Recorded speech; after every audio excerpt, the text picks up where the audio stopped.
Creatures of the night, it's your girl Tati, and let's talk about Ring of Honor. We started off with Billie Starkz, who is backstage, who is letting everyone, well, she's about to let everyone know that she's going to win this International Women's Cup Ring of Honor qualifier match. She is facing Athena, Red Velvet, and Leyla Hirsch. Whoever wins this match will represent Ring of Honor in the International Women's Cup at the final, not final battle, at the New Japan AEW Ring of Honor Stardom CMLL pay-per-view, which is called Wrestle Dynasty. So, right when she's about to let us know how she's going to take that win, Athena comes out of the blue and pretty much let her know, say, look here, bitch. When I get in that ring, you and the other girl should just lay the fuck down and just let me pin one of you guys. After everything I've done in this company for the past 2 years, Athena has been holding this title for 2 years since December 10th. So that right there is an amazing accomplishment.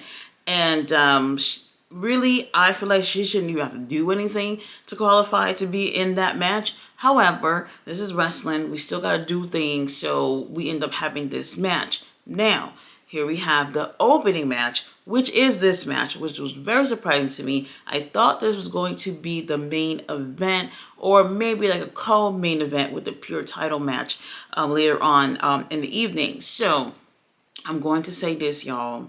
If you didn't see this, go and see this. I love when I see matches where especially when you have multi people in the match, you have 4 people in this match, and you can tell that these girls sat their asses down together and said, we're going to do this, we're going to do that, we're going to do it when and how and everything. And it was very thought out and very, very well done. These girls, they knocked it out of the park. I felt like, in my opinion, it was pay-per-view quality.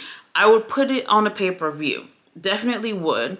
However, the women's TV title is going to be on the line at Final Battle pay-per-view, so I understand why that was not on the pay-per-view for next Friday. And also, if it was a little bit longer, it would definitely earn a spot in part of a pay-per-view. These girls really did an amazing job, and I love how well the stories are still playing throughout the match. Leyla Hirsch and Red Velvet got their TV title match for the pay-per-view next Friday, and tensions are still high between them. And then you got Athena and Billie, who also are having tension throughout this match, but they're all looking for the same goal, which is winning this damn thing. Now, like I said, if you didn't see it, go ahead and see it. I think this was really great. One of the best matches I've seen so far. Definitely Ring of Honor for the women's, and one of the best matches for the women so far this year for me. Well, the year's almost over, but they did a really good job.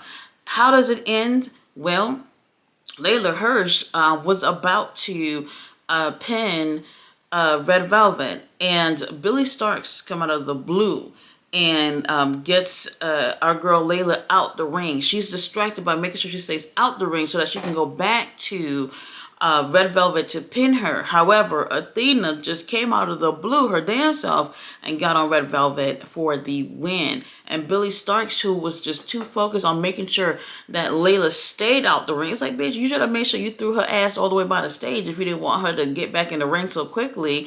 She took too long trying to get Leyla out there, so our girl Athena ends up going for the win. Right person won, okay? I didn't even think she needs to qualify to be in this. Right person won. All the stories are still being told here. And the tensions are even worse now after other girls not taking the win. Later on in the night, though, Billie Starkz ended up confronting Athena. And yes, it happens where Athena's just like, you know what, bitch? Whatever. If you want to face me at Final Battle for the women's title, this is gonna be easy. I whooped your ass last year at Final Battle. So what's one more? So for me, I kind of didn't like the way it just came about or whatever, but I think everybody knew this is where it was going. Will Billie Starkz actually win it this time? I don't know. This pay-per-view is on Friday, and the Wrestle Dynasty pay-per-view is like another week, no, 2 weeks after that. So it's interesting to see that if Athena would lose, that she would end up walking to Japan with no title, which would be very interesting. That's not in my fantasy booking of her going to Japan without the title. So we'll see if that's going to be the case. But this women's match was absolutely fire. If you didn't see it, go ahead and check it out. I think they did an amazing job. Now after this, we have the Outrunners versus the Premier Athletes, and really fun tag team action. You guys already know Mark Sterling is ringside, Josh Woods is ringside, Tony Nese is back with them abs, and he is teaming up with Arya Daivari to go against the Outrunners. We do have them pretty much playing on Turbo Floyd hurting his knee, so it seems like it's an issue. Even the doctor came in the ring and checked up on him, but he's able to continue the match, and that's the focus from there about his little knee injury.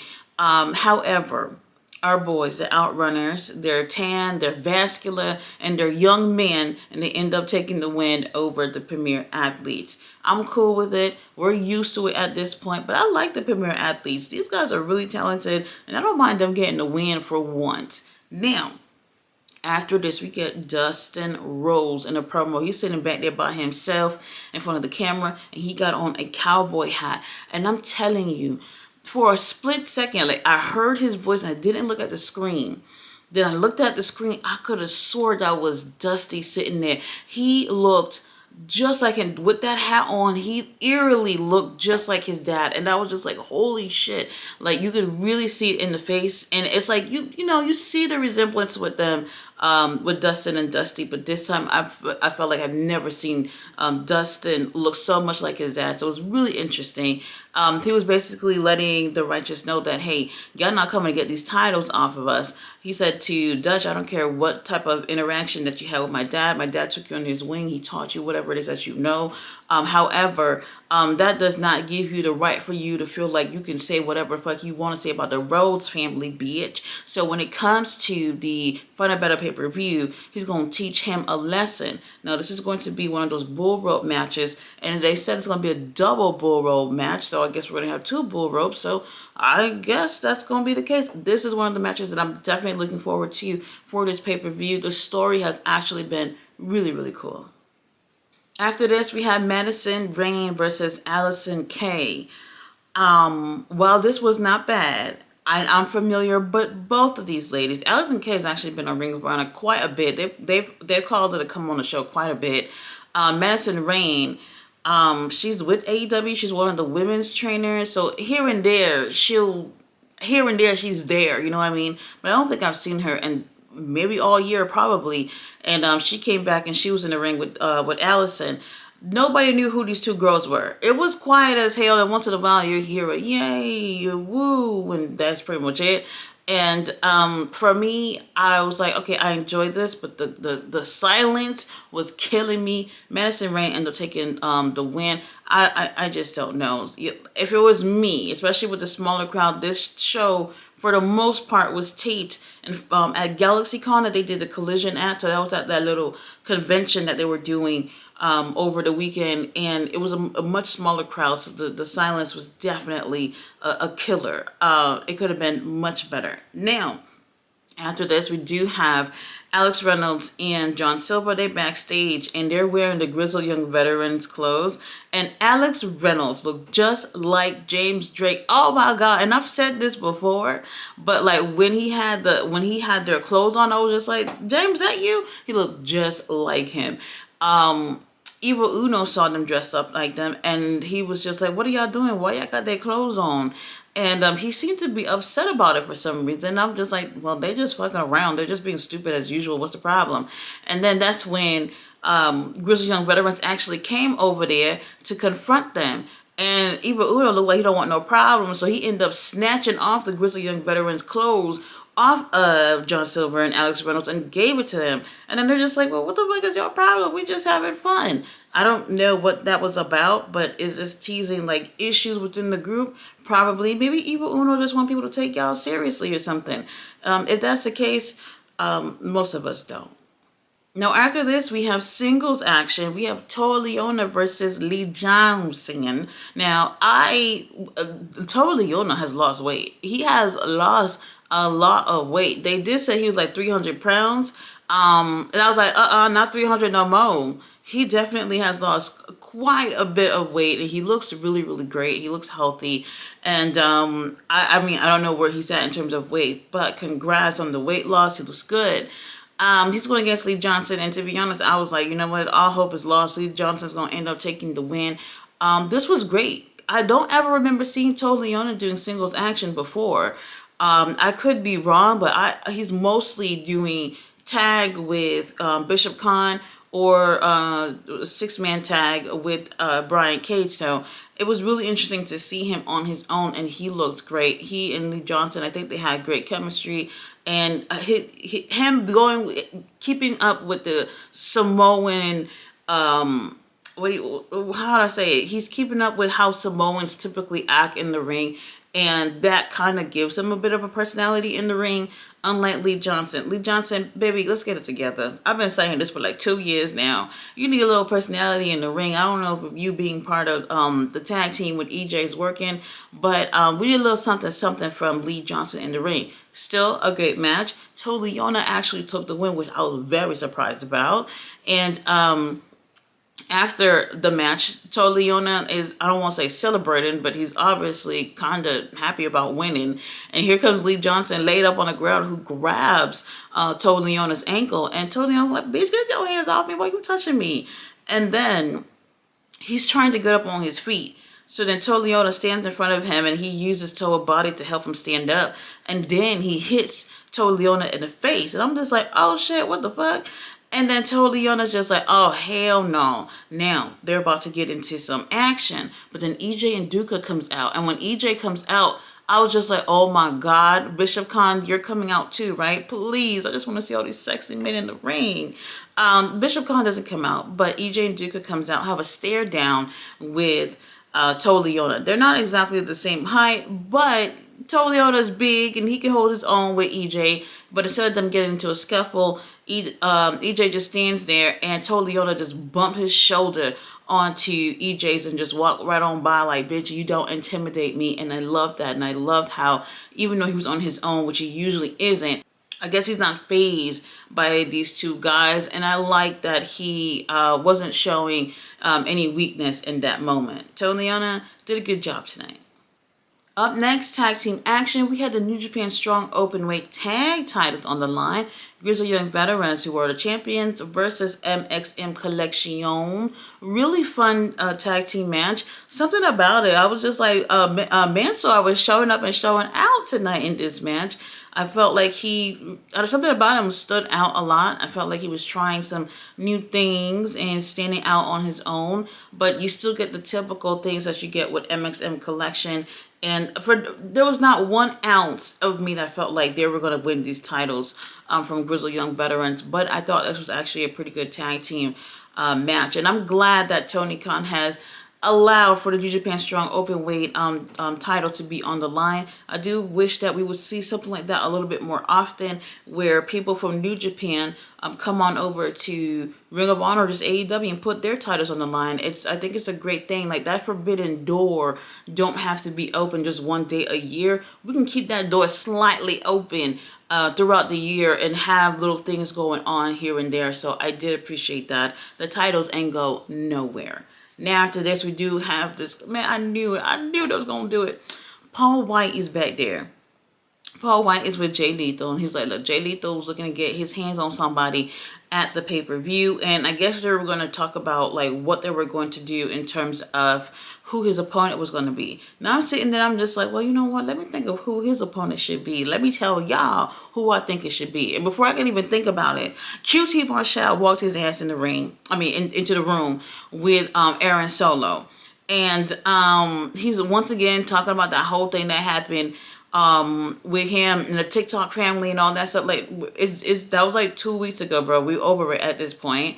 And basically saying that he's earned his way to be able to be at the Final Battle pay-per-view. Now, he and Jay Lethal are kind of getting into a little bit of a scuffle. So Paul White just makes it official and say, hey, you know what? Y'all seems like I got problems. Y'all should just go ahead and fight each other at the pay-per-view. And I was like, wait, what?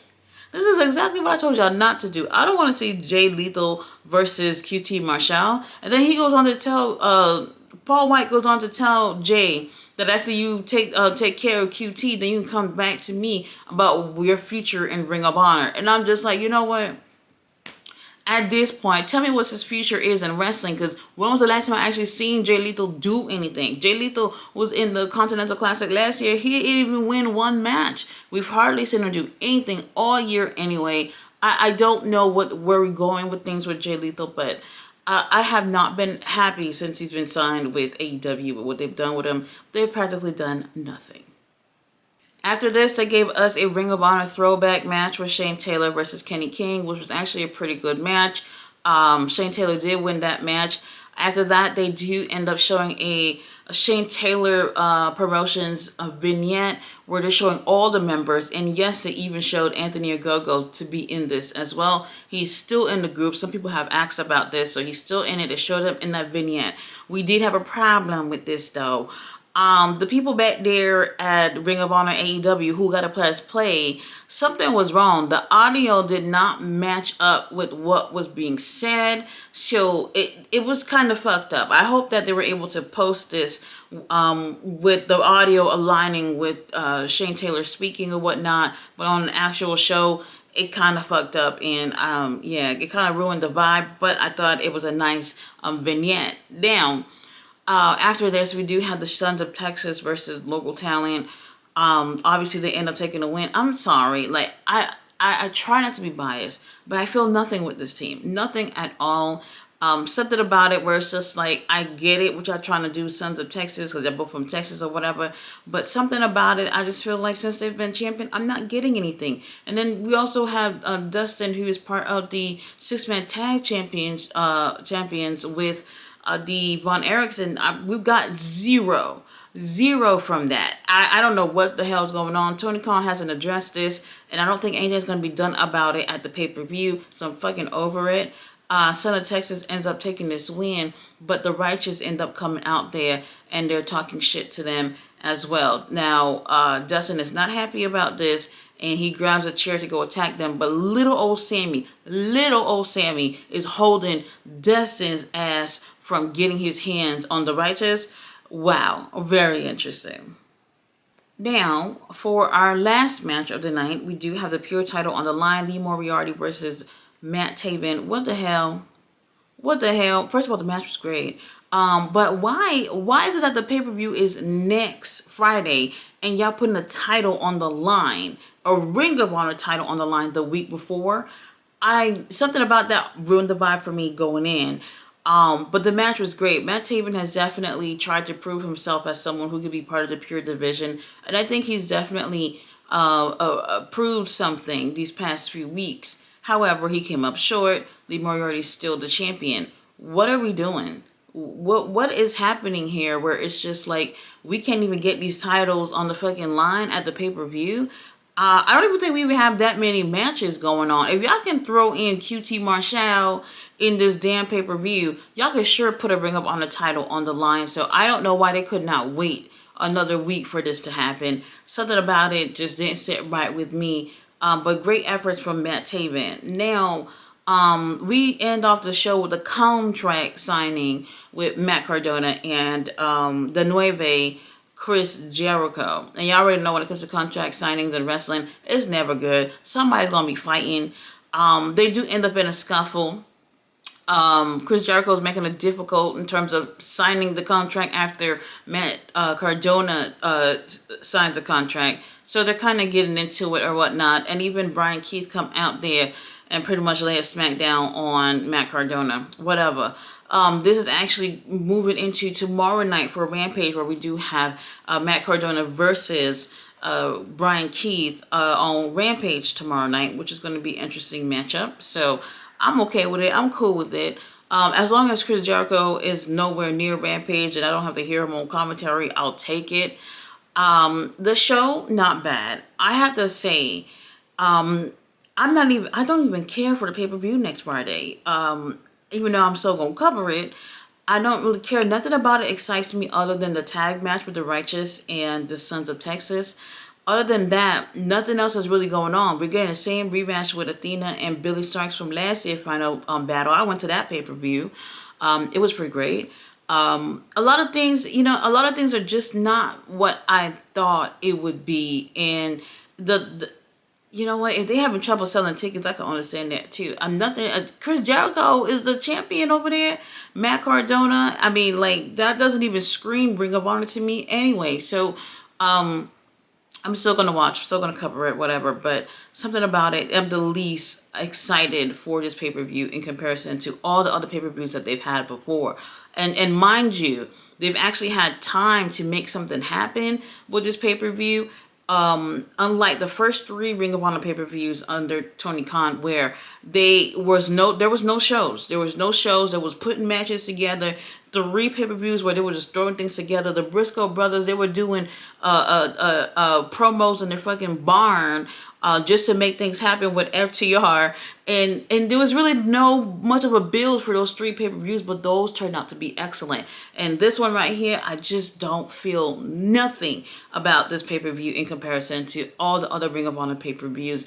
And Tony Khan, I don't know. I feel like he has a lot on his plate, and sometimes Ring of Honor just pretty much get the scraps in terms of Tony Khan's times and effort. And something about it, if he's looking to get some type of deal for Ring of Honor, if they're struggling to get some type of deal with Ring of Honor, I totally see why. It's all on the screen.